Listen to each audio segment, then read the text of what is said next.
bienvenue pour cette vidéo tutoriel dédiée au logiciel STR Chaussée, un outil spécialement conçu pour le dimensionnement des structures de chaussée neuves routières ainsi que pour l'étude des solutions de renforcement. Alors aujourd'hui, nous allons traiter un exemple pratique d'analyse de variantes d'une structure de chaussée de type bitumineuse épaisse en appliquant les recommandations de la norme NFP 98-086 version 2019, qui est la norme française de dimensionnement des chaussées neuves, mais qui est également utilisée dans la plupart des pays de la sous-région. Alors donc concrètement, il s'agira de faire quoi? Il s'agira d'analyser une structure de type bitumineuse épaisse, mais avec trois variantes de matériaux en couche de base. Donc pour faire ressortir la structure qui présente un avantage financier intéressant. Donc la structure la moins coûteuse, pour dire simplement. Alors, donc pour cela, nous partirons avec les données suivantes. Alors, comme dans les deux trafics, nous avons un trafic cumulé, donc c'est le trafic global, hein, converti en nombre de cieux équivalent de lieux de référence, d'environ 1,5 million. Le risque de calcul est fixé à 15%. La température et la fréquence de calcul sont respectivement fixées à 30 degrés Celsius et 10 Hz. Et puis ici, nous avons un rappel sur les épaisseurs donc, de mise en œuvre des différents matériaux. Donc, il faut tenir compte des coordonnées technologiques de mise en œuvre ainsi que les prix unitaires des différents matériaux. Et puis, la structure analysée est composée en couche de roulement de béton bitumineux, béton bitumineux semi-grené de classe 2. En couche de base, bien sûr, rien n'est figé parce qu'il faut analyser les trois variantes de matériaux, donc à savoir une grave bitume de classe 3, après une autre variante de grave bitume, mais cette fois-ci de classe 4, et puis ensuite un enrobé à module élevé, bien sûr, de classe 2. Et puis une couche de fondation en grave non traité, GNT. Et puis le tout repose sur une plateforme de type PF3. Alors, donc pour rappel, pour la modélisation de la structure, bien évidemment, spécifiquement, la norme recommande des épaisseurs minimales pour la couche de fondation en GNT qui sont données dans le tableau ici. Alors, donc on voit que normalement, dans le cas d'une plateforme de type PF3, il faut au moins minimum 15 cm en couche de fondation en GNT. Si on avait une PF2, on allait exiger au moins une épaisseur. On allait débuter avec une épaisseur minimale de 25 cm. Et puis bien évidemment, toutes les couches sont supposées coller, donc y compris l'assise sur le sol support. Et puis pour la détermination des caractéristiques mécaniques de la GNT en fondation, spécifiquement on applique la même règle de progression des modules, voire les vidéos précédentes. Bien sûr avec un Emax fixé, donc plafonné à 360 mégapascal, et le K pris égal à 3. Donc c'est le même principe de progression des modules qu'on applique. Alors donc nous allons ouvrir le logiciel et débuter notre étude. Alors donc nous allons faire spécifiquement le choix du dimensionnement automatique, puisqu'il s'agit d'un calcul itératif et d'analyse de variantes. Donc c'est ce mode de calcul qui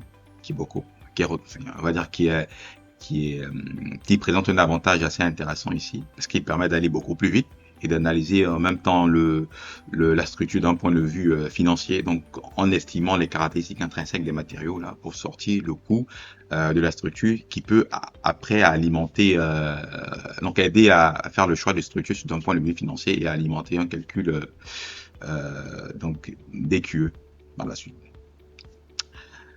Ensuite, alors au niveau du second onglet, bien évidemment la charge de référence et le jumelage standard français, donc il n'y a rien à modifier, qui est recommandé par la norme. Ensuite, nous allons renseigner les données nécessaires.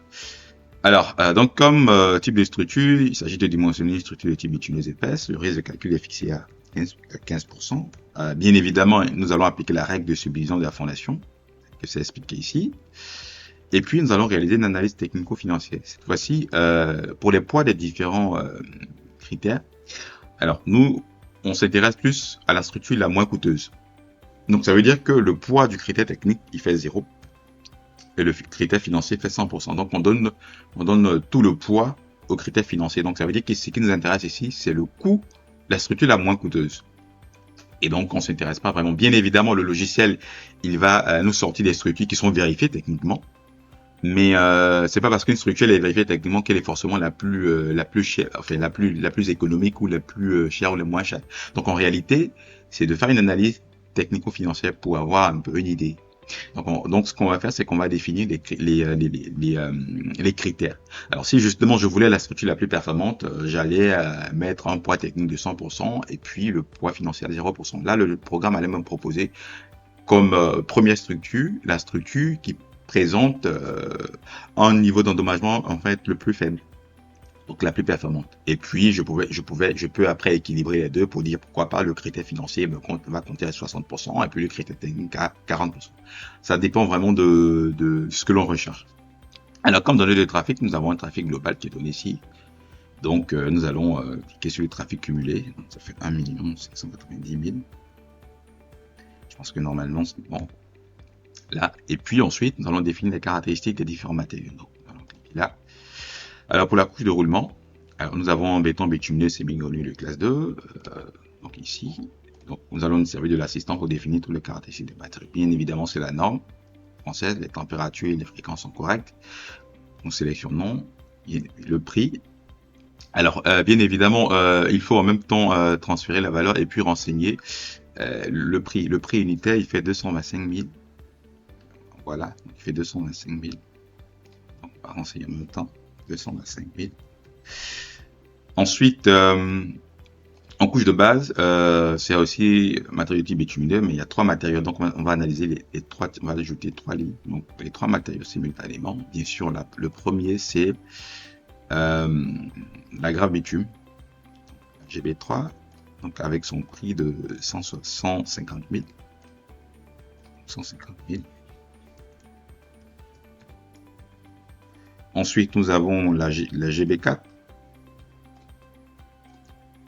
Son prix fait, je pense, 165 000. 165 000. Ensuite vient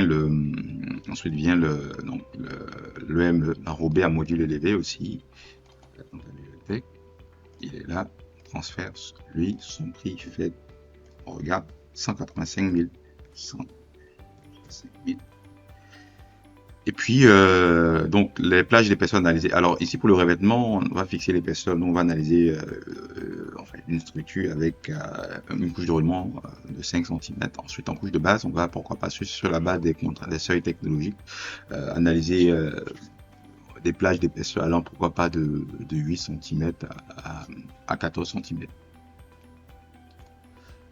Entre 8 cm et 14 cm, avec un incrément de 1. Pour la couche de fondation, c'est type granulaire, donc uniquement la GNT. Donc la GNT, bien sûr, de type bitumineuse épaisse, donc c'est celle qui est là. On retrouve bien les caractéristiques ici qui sont données, le E max, le K. Bien évidemment, l'intensité du trafic est supérieure à 250 000, c'est équivalent. Et puis, on transfère la valeur, on va renseigner le prix unitaire. Donc, il fait 50 000. Alors, on va faire 50 000. Et puis, donc l'épaisseur. Alors, minimum, pour une PPF3, il faut aller minimum avec 15 cm. Donc, si on part, on va analyser donc la plage d'épaisseur allant de 15, on va vérifier là, donc entre 15 et 30 cm. On va limiter à 30 cm. Donc, 15 et 30 cm avec un incrément de 1. Et puis pour le seul support, bien évidemment, c'est le type PTF3. Donc on s'assure de renseigner les bandes d'information. PTF3, un trafic NP, pas de sens comme monsieur équivalent. Donc on a un module E de 120 mégapascal. On transfère la valeur. Et puis bien sûr, le prix, on va le mettre à 0. Et on va valider. Et donc nous allons lancer maintenant les calculs. Donc on s'assure de bien vérifier que l'intensité du trafic est correcte. 1 590 000. Nous avons là. Ah, ok, c'est bon. Alors maintenant, lancer. Alors, pour rappel, on aurait pu également analyser la structure sous d'autres devises. Hein. Pour cela, on vient en préférence. On choisit, il y a plusieurs devises, le franc CFA, le dinar, l'euro. Nous, on veut travailler avec le franc CFA, donc ce qui est défini par défaut. On lance les calculs. Donc, on attend le logiciel de itérer sur les épaisseurs et sur les matériaux pour nous faire un classement des structures. Alors, donc, on se rend compte que la première structure que le programme nous propose, c'est la structure avec la variante en grave bitume. Donc, en grave bitume on va dire, ici, on peut voir ici de classe 4. Son prix fait 42 250 le mètre carré. Donc, il y a une note de 10, ça veut dire que, bien évidemment, c'est la structure la moins coûteuse. On peut remarquer que c'est la moins coûteuse. Ensuite, la deuxième variante, il nous propose avec une couche de base en enrobé à module élevé. On voit que normalement son prix, donc le prix unitaire de la structure fait 40 400 carrés. Non, alors pour information, c'est le prix des différents matériaux qui doivent constituer la structure. Voilà. Mais d'un point de vue structurel, ça ne prend pas en compte le prix de l'imprégnation ou de l'accrochage s'il y a lieu de mettre ça en œuvre dans vos différents projets. Alors, évidemment, pour pouvoir faire une analyse globale, vous aurez pu bien évidemment intégrer ces prix-là directement dans les prix unitaires des différents matériaux pour si vous souhaitez avoir un prix plus ou moins un peu plus précis ici. Alors qu'ici, étant donné qu'on analyse le même type de structure, donc évidemment l'incidence financière sur le coût de l'accrochage, par exemple, ne va pas se faire sentir parce qu'on a le même type de structure. Donc on va probablement partir avec le même type d'accrochage. Alors, donc en fait ici, par exemple, pour la deuxième variante, on a environ 40 400. Bien évidemment, on se rend compte que c'est la deuxième, la moins chère. Et ensuite, la troisième variante, on a environ 40 750. Donc on voit que, bien évidemment, c'est la première variante qui nous paraît la moins chère. Donc c'est celle que nous allons recommander. Donc qui est constituée en couche de roulement de 5 cm de béton bitumé semi-granulé classe 3, de 10 cm de grave bitume, donc on va dire ici de classe 4, sur 25 cm de GNT. Tout repose sur une plateforme de type PF3. Alors on peut remarquer que d'un point de vue endommagement, les deux premières structures ont carrément le même niveau d'endommagement. Bien évidemment que la deuxième présente un endommagement un peu plus moindre, mais d'un point de vue financier, on se rend compte que c'est cette structure-là qui est la plus intéressante. Alors la troisième structure, par contre, elle présente un endommagement bien sûr de 97%, donc elle est quand même élevée, elle est beaucoup plus dégradée, mais par contre, et puis elle est beaucoup plus chère. Et donc au final, voici la structure solution. Bien évidemment, on peut l'avoir sous forme de... C'est la structure solution qui est là. Et donc, ainsi prend fin cette vidéo tutoriel. Merci à tous et à bientôt pour de nouvelles vidéos dédiées au logiciel STR Chaussée.